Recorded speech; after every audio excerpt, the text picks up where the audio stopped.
अस्सलाम वालेकुम। I hope so you all are fine. Dear students, आज हम सी एस 304 का असाइनमेंट नंबर 3 को आज मैं आपके साथ शेयर करूंगा। असाइनमेंट नंबर 3 में कुछ हमारे पास से क्वेश्चन है, तो इस क्वेश्चन को आज हम इंशाल्लाह इसको कंप्लीट सॉल्व करेंगे। तो उससे पहले इसकी जो ड्यू डेट है वो ना है 1990 इसकी ड्यू डेट होगी। एंड कुछ इसके क्वेश्चन को रीड कर लेते हैं ताकि आपको जो सोल्यूशन उसको समझने में आपके सबके लिए आसानी हो। तो इस क्वेश्चन को, इस असाइनमेंट को मज़ीद आगे कंटिन्यू करने से पहले सबके साथ आप सबसे मैं एक छोटी सी रिक्वेस्ट करना ये चाहता हूँ कि आप सब के लिए ये मैंने एक सोल्यूशन फाइल बनाई है। तो इसकी अप्रिशिएशन के लिए, इसके कॉन्फिडेंस को, मेरे कॉन्फिडेंस थोड़ा सा बिल्ड अप करने के लिए आप सबसे यही रिक्वेस्ट है कि प्लीज चैनल को सब्सक्राइब करके, इससे आपका कोई लॉस नहीं होगा, तो इससे मेरा ही फायदा होगा। तो प्लीज सब्सक्राइब करेंगे, ओके। तो उसके बाद चलिए अब हम अपने असाइनमेंट क्वेश्चन को अब मैं आगे कंटिन्यू करता हूँ। तो सबसे पहले यहाँ पे उन्होंने कुछ बोला है कि ये जो आपने असाइनमेंट करी वो आपने डॉट सीपीपी फॉर्मेट में सबमिट करनी है, एमएस वर्ड, पीडीएफ, बाकी किसी भी फॉर्म में आपने इसको सबमिट नहीं करना। एंड सेकंड इज, जब भी आपने ये असाइनमेंट को सेव करना है, ये जो आप सोल्यूशन फाइल जब आप सेव करोगे डेव सी प्लस प्लस की स्क्रीन में, जब आप सीपीपी फॉर्मेट में आप सेव करोगे, तो उसके साथ जब आप जो नेम आप सेव करो उसके साथ आपका जो अपना स्टूडेंट आईडी नंबर होगा उसको आपने यूज करना है। जो आपका स्टूडेंट आईडी नंबर होगा उसके नेम से आपने सेव करना है। मतलब यहाँ पे आप अपना स्टूडेंट आईडी लिखोगे और फिर डॉट सीपीपी फॉर्मेट में आप सेव करोगे, ओके। उसके बाद है no assignment will be submit through email. Email के जरिए आपकी कोई असाइनमेंट सबमिट नहीं होगी। तो इस लेक्चर, इस असाइनमेंट को समझने के लिए आपके पास दो चीजों को नॉलेज होना चाहिए, एक inheritance and polymorphism. Inheritance and polymorphism दोनों टॉपिक्स का आपको अच्छे से आइडिया होना चाहिए। और ये जो आपका असाइनमेंट है वो लेक्चर नंबर 23 एंड 29 के दरमियान से आया हुआ है।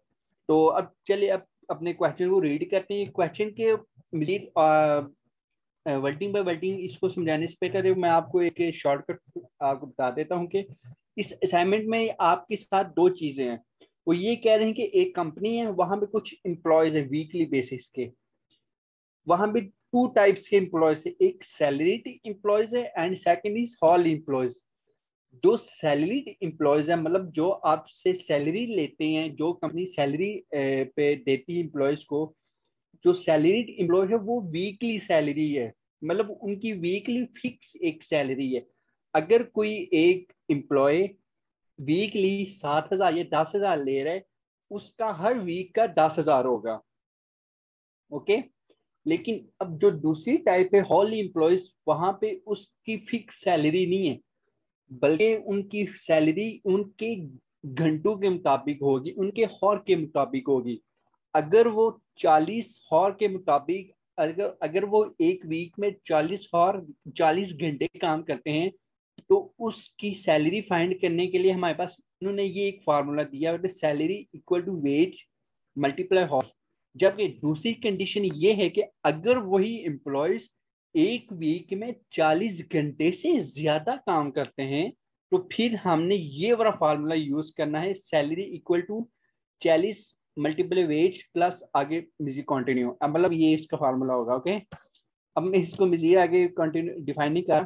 तो अब उसके बाद है, एक उन्होंने वेज की वैल्यू भी दी है, मतलब ये जो वेज हमने यहाँ पे कैलकुलेट करना है, ये जो हमने फाइंड करना, उन्होंने उसकी वैल्यू दे दी है कि 400 पाकिस्तानी रुपीज है, okay.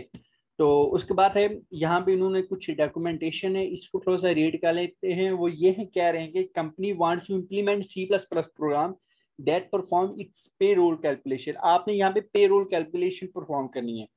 You are required to use a polymorphism to generate a sample output. आपने पॉलीमॉर्फिज्म के मुताबिक आपने इसका आउटपुट इसका जनरेट करना है।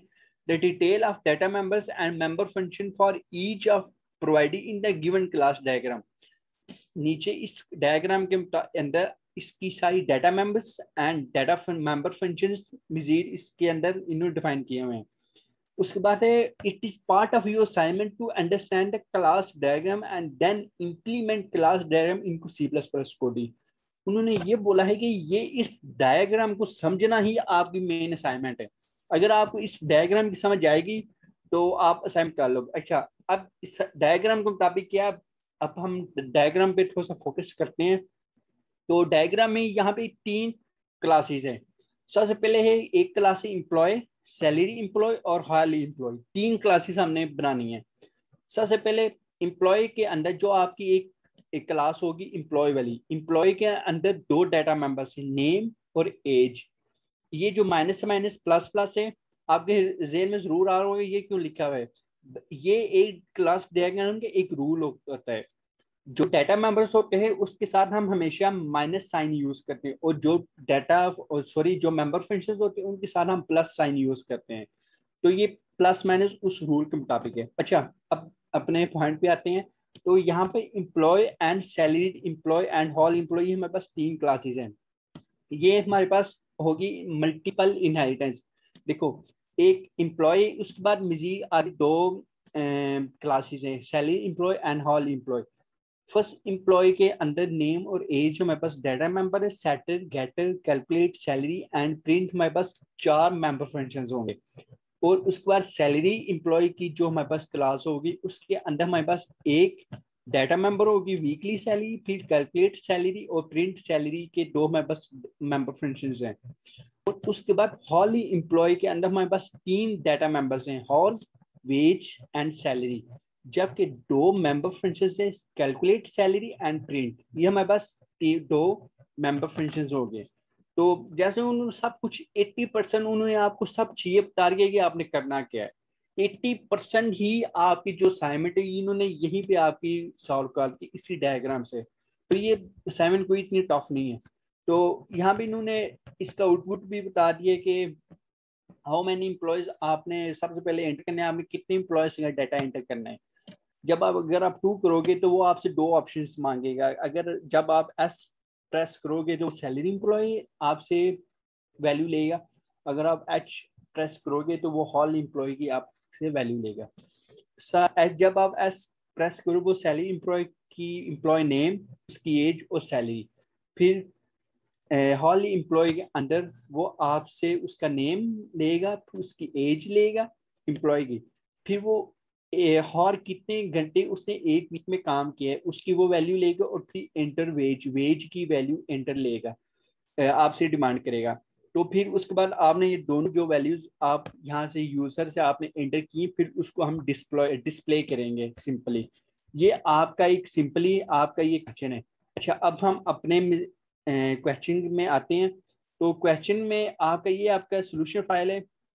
सोल्यूशन फाइल के अंदर आपकी 3 क्लासेस है। एक क्लास एम्प्लॉय की, एक क्लास एम्प्लॉय की आपकी क्लास यहाँ पे मैंने यूज की है।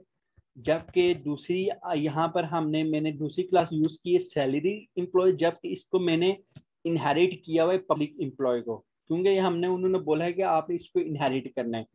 तो उसके बाद हमने मजीद एक यहाँ पे एक क्लास यूज की है हॉल एम्प्लॉय, इसको मैंने क्लोज किया हुआ है। तो हॉल एम्प्लॉय यहाँ पर एक क्लास आपकी यूज होगी। और पब्लिक एम्प्लॉय को हमने यहाँ पे इनहेरिट किया, जैसे डायग्राम के अंदर उन्होंने यहाँ पे डायग्राम के अंदर, अगर डायग्राम को मैं ओपन करूँ तो देखिए एम्प्लॉय के अंदर आपकी ये दोनों एम्प्लॉयज इनहेरिट हैं। तो इस डायग्राम के मुताबिक मैंने भी इसको इनहेरिट किया। और फिर इंट मेन की बॉडी है और इसको हम बाद में डिस्कस करें। सबसे पहले मैं क्लास एम्प्लॉय को मैं सबसे पहले डिफाइन करता हूँ। देखो, स्टेप बाय स्टेप मैं आपको समझाऊंगा तो आपने इसको समझ लेना। सबसे पहले हमने एम्प्लॉय नेम की क्लास बनाई और प्राइवेट के अंदर हमने ब्लैंक किया। प्राइवेट की मतलब कोई भी चीज हमने यहाँ प्राइवेट नहीं रखनी, सब कुछ हमने पब्लिकली रखना है। तो पब्लिकली रखने के लिए हमने जो डाटा टाइप्स जो हमने डाटा मेंबर्स लिए उसको हमने पब्लिकली लिए। नेम, जब आप नेम वो आप उसकी डाटा टाइप होगी स्ट्रिंग। फिर एज होगी, एज की आपकी डाटा टाइप यहाँ पे यूज करोगे डबल। आप डबल की जगह इंट भी यूज कर सकते हो। मैं इंट लिख लेता हूँ। आप इंट भी यूज कर सकते हो या डबल भी यूज कर सकते हो, ये आपकी अपनी चॉइस है। ओके, फिर उसके बाद यहाँ पर हमने सेटर और गेटर फंक्शन लिए, जैसे वो डायग्राम की रिक्वायरमेंट्स के मुताबिक हमने सेटर और गेटर फंक्शन लिए। सेटर को मैंने सेट के नेम से इसका नेम चूज किया और गेटर को गेट के नेम से मैंने चूज किया। सेट के अंदर मैंने नेम स्क्रीन नेम के वैल्यूज को पैरामीटर से पास किया है। तो दिस पॉइंटर की हेल्प से मैंने इसकी वैल्यू चूज की है, इसके अंदर सॉरी वैल्यू एंटर करूंगा इस वेरिएबल के अंदर। ओके, अभी सेटअप फंक्शन आपका कंप्लीट हुआ। उसके बाद है getter function. Getter function get के नेम से मैंने ये इसका नेम चूज किया और स्ट्रिंग जो आपकी रिटर्न डाटा टाइप होगी। ओके, फिर रिटर्न नेम करना है, क्योंकि हम हमेशा जो हमारे पास एक गेटर फंक्शन होता है उस पर हम हमेशा रिटर्न करते हैं।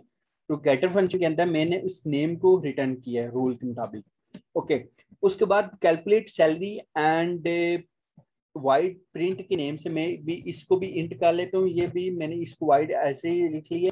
अगर हम वाइड भी लिखना चाहो तो वाइड भी लिख सकते हो, ये आपकी अपनी चॉइस है। तो अगर आप क्यों रिटर्न टाइप लिखनी है आपकी अपनी चॉइस है। तो इंट कैलकुलेट सैलरी और इंट प्रिंट के नेम से मैंने यहाँ भी इसको मैं रिप्लेस कर लिया वाइड से। तो मैंने वाइड प्रिंट दो मैंने यहाँ पे मेंबर फंक्शन में और इनको मैंने यहाँ पे डिक्लेयर किया है। Int calculate salary and wide print को यहाँ पर मैंने डिक्लेयर किया है। ओके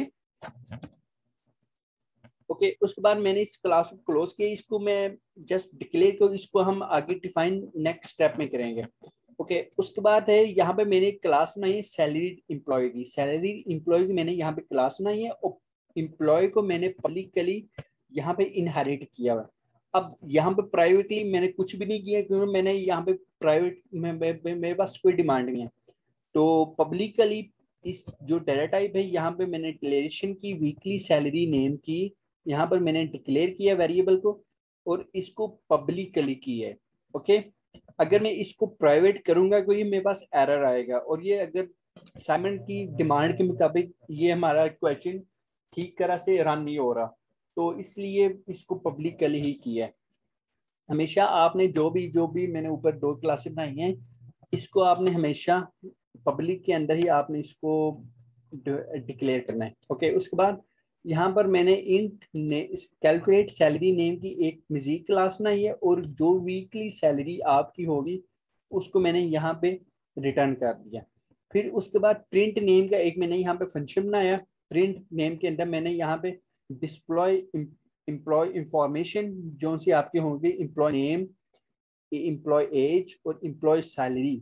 यहाँ पे नेम उसको आगे वैल्यू दूंगा और एज उसको आगे मैं वैल्यू दूंगा, और उसको मैंने यहाँ से आगे यहाँ पे से हम असेस करेंगे। उसको मैं सिंपली सी आउट से हम उसको शो करेंगे। ओके, फिर इसके बाद मैंने यहाँ पे मैनेजमेंट आई थिंक सो वो ऊपर चली गया। हाँ, हॉल एम्प्लॉय, ये हमारे पास एक क्लास है हॉल एम्प्लॉय। हॉल एम्प्लॉय को मैंने यहाँ पे यूज करूंगा। हॉल एम्प्लॉय की मैंने यहाँ पे एक क्लास बनाई है और पब्लिक एम्प्लॉय को जो मेरे पास बेस क्लास जो सबसे ऊपर क्लास थी उसमें यहाँ पे इनहेरिट करूंगा। और पब्लिक के अंदर मैंने वैसे ही हॉर्स वेज और सैलरी इन तीनों डाटा मेंबर्स को यहाँ पर मैं पब्लिक के अंदर इनको डिक्लेयर करूंगा। ओके, फिर उसके बाद कैलकुलेट सैलरी हमने करनी। अब क्योंकि मेन जो हमारे पास यहाँ पे क्लास है ना वो ये वाली हॉल एम्प्लॉय, क्योंकि इसमें ही चेंजिंग होनी है ज्यादा से ज्यादा, इसमें फार्मूला यूज होने हैं। जो ऊपर भी दो हमारे पास क्लास वो सिंपली एक क्लास थी, यहाँ पे मेन चीज है, मेन चीज डिमांड यहाँ पे होनी है। अच्छा देखो, अब यहाँ पे मैंने कैलकुलेट सैलरी एक मैंने फंक्शन बनाया। अब मैंने इफ स्टेटमेंट की यहाँ पे मैंने लगाऊंगा, मैं चेक करूंगा अगर हॉर 40 वैल्यूज 40 घंटे से अगर कम हो गया, अगर जो घंटे अगर आप 40 से कम होंगे तो फिर मैंने इस फार्मूले को यूज करना है। सैलरी के अंदर वेज की वैल्यू और हॉर्स की वैल्यू चली जाएगी। ओके, एल्स अगर ये नहीं होती है, अगर वो 40 घंटे से ज्यादा होता है तो फिर वो 41 होगी 42 होगी, फिर वो उसके लिए ये वाली जो वैल्यू ये वाला जो फार्मूला होगा ये यूज होगा, क्योंकि ये वो फार्मूला जो हमने इसने जो क्वेश्चन में हमसे बोला था कि आपने ये वाला फार्मूला यूज करना है, ये वाला फार्मूला, तो मैंने ये वाला फार्मूला यहाँ पे यूज किया। ओके, ये चीज फिर हमने रिटर्न सैलरी कर देनी है। जो सैलरी होगी ये वाली जो भी सैलरी जो भी एक ना एक कंडीशन रन होगी ना, जो से भी कंडीशन रन होगी वो वैल्यू रिटर्न हो आपकी हो जाएगी। फिर void print का मैंने यहाँ पे एक मजीद आगे फंक्शन बनाया और इसके अंदर मैंने डिस्प्ले इंफॉर्मेशन के नेम से मैंने यहाँ पे एक सीआउट की है सिंपल। फिर उसके बाद मैंने एम्प्लॉय नेम की, जो हमारे पास एम्प्लॉय नेम होगा उसको मैं यहाँ से उसको वैल्यू लूंगा और उसको शो करेंगे। और फिर एम्प्लॉय एज नेम की, जो एम्प्लॉय की एज होगी उसको मैं यहाँ से हम शो करेंगे सिंपली। और फिर एम्प्लॉय सैलरी को हम यहाँ से डिस्प्ले करें। अब यहाँ पे हम क्लास हमारी ओवर हो गया। अब हम इंट मेन की बॉडी में आए हैं। इंट मेन की बॉडी में सबसे पहले हमने क्या करना, सबसे पहले मैंने, क्योंकि जब भी आपका प्रोग्राम रन होता है वो हमेशा आपकी इंट मेन की बॉडी से स्टार्ट होता है। इंट मेन की बॉडी से आपका प्रोग्राम एक स्टार्ट हो रहा है। तो असल प्रोग्राम जो आपका स्टार्ट हो रहा है वो यहाँ से और यहीं से वो ऊपर सा एक कॉलिंग होगी। तो इन टोटल हमने यहाँ पे डिक्लेरेशन की और सी आउट हाउ मेनी एम्प्लॉयज, हमारे पास कितने एम्प्लॉयज हैं हमने उसको एंटर करना है टोटल के अंदर। और सैलरीड एम्प्लॉय नेम का ये मैंने यहाँ पे एक ऑब्जेक्ट बनाया और हॉल एम्प्लॉय का एच नेम का एक यहाँ पर मैंने एक ऑब्जेक्ट बनाया। यहाँ पर मैं एक फॉर लूप यूज करूंगा क्योंकि वैल्यूज को डिस्प्ले करना है। फिर उसके बाद मैंने कैरेक्टर नेम का एक मैंने यहाँ पे एक मजीद यहाँ पे एक डिक्लेरेशन की डिक्लेयर किया, एक वैल्यू को डिक्लेयर किया चॉइस नेम को। चॉइस नेम को यहाँ पर मैंने कैरेक्टर डाटा टाइप की मैंने यहाँ पे इसको बनाई। और इंटर चॉइसेस के लिए यहाँ पे मैंने ये सी आउट की, जो जैसे हमारे पास सैंपल आउटपुट में जैसे उन्होंने हमसे डिमांड की थी। अब उसके बाद इफ स्टेटमेंट, इफ की बॉडी के अंदर मैंने यहाँ पे चॉइस की, अगर चॉइस एस के इक्वल होगी तो फिर वो ये इंटर नेम और एस नेम जो हमारे पास इंटर एज होगी उसको इसको कॉल करे। ये जो हमारे पास मेंबर फंक्शंस होंगे एज नेम के उसको लेगा और एस वो जो हमारा ऑब्जेक्ट होगा उसको लेगा। ओके। अगर एल्स इफ, अगर वो एल्स इफ अगर इफ नहीं चलती तो एल्स इफ चलेगी ना। अगर वो यूजर एच प्रेस करते हैं, मतलब वो हॉल एम्प्लॉयज को अगर वो सबसे पहले शो करना चाहते हैं, फिर वो इंटर नेम लेगा और एच जो आपका ऑब्जेक्ट होगा और नेम जो आपकी नेम के अंदर जो वैल्यू होगी उसको असेस करे। इस तरह ये मजीद आगे 3 और वेजेस आपके कॉल होंगे। ओके। फिर एस डॉट कैलकुलेट सैलरी, यहाँ से हम फंक्शन को कॉल करेंगे। यहाँ से हमने फंक्शन को कॉल किया और रिटर्न और एंड में हमने रिटर्न 0 कर दिया। इस ये आपकी सारा एक असाइनमेंट सॉल्यूशन है जो कि 110 लाइन के आगे ये सारा एक कंप्लीट कोड आगे बढ़ रहा है। तो आई थिंक तो आपको इस असाइनमेंट की आपको समझ आई होगी। अगर कोई भी ऐसा स्टेप जिससे आपको इसमें समझ नहीं आई तो आप मुझसे कमेंट बॉक्स में पूछ सकती हैं।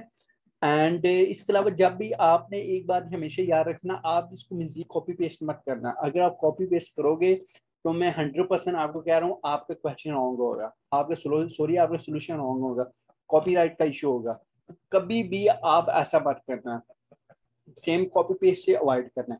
कॉपी पेस्ट से थोड़ा सा बचने के आपको थोड़ा सा मैं ट्रिक बता देता हूँ। वैसे वो ये है कि आप यहाँ पे कमेंट्स पास कर दो, कमेंट्स पास करो। उसके बाद आप यहाँ इसकी डेटा टाइप चेंज कर लो, सॉरी डेटा टाइप नहीं बल्कि डेटा टाइप की जो वेरिएबल होगी उनको आप चेंज कर सकते हो। और कुछ आइडेंटिफिकेशन लगा के आप खुद ही अपनी जो लेआउट है आपकी असाइनमेंट को उसको आप मजीद बेहतर कर सकते हो। तो ये आपकी एक सोल्यूशन फाइल है। इंशाल्लाह मैं बहुत जल्द व्यू के तमाम ग्रुप्स में ये सोल्यूशन फाइल शेयर कर दूंगा। तो बेस्ट ऑफ लक इंशाल्लाह। अब हम नेक्स्ट वीडियो में मिलेंगे। टेक केयर, अल्लाह हाफिज़।